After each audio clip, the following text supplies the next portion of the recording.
My name is Collin. I oversee clean technology strategy and the Green Vision, which is in San Jose, California, which is in Silicon Valley. And I'm here to kind of talk about what we're doing to try to create the green economy of tomorrow. So I oversee government policy, and so I try to create policies that kind of spur innovation to try to help the market both create demand for products and try to encourage people to be innovative and to sell their products, and then to also help those companies as we're creating that demand, make sure those technologies that are being created create opportunities for people. And so whether it's renewable energy or electric vehicles or different types of energy efficiency products, we see an opportunity for people to create new jobs, create and have new opportunities for themselves and their families. And so that's what I bring.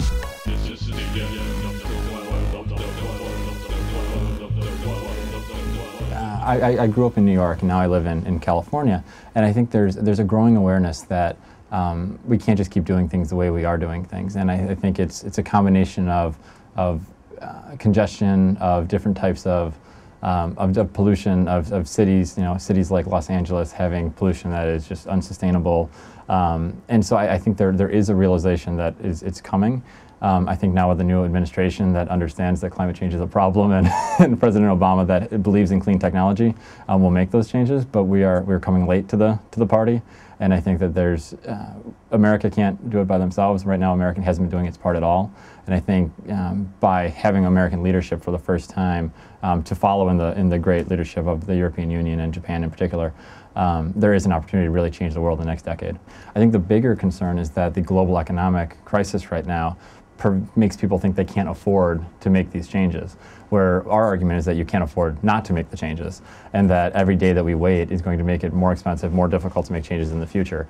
And so I think we have not had kind of a global wake-up call in the last few years, and we really want to make sure that people don't use the current crisis as an excuse not to act. And that's why the leadership from the Copenhagen Convention next year is so critical to moving the entire country along and making sure that the U.S. is a part of that, making sure that China and India are a part of that. But I think that right now people are more concerned about feeding their family and keeping their job and maybe not as tuned on this, even though this is the greatest challenge for our generation.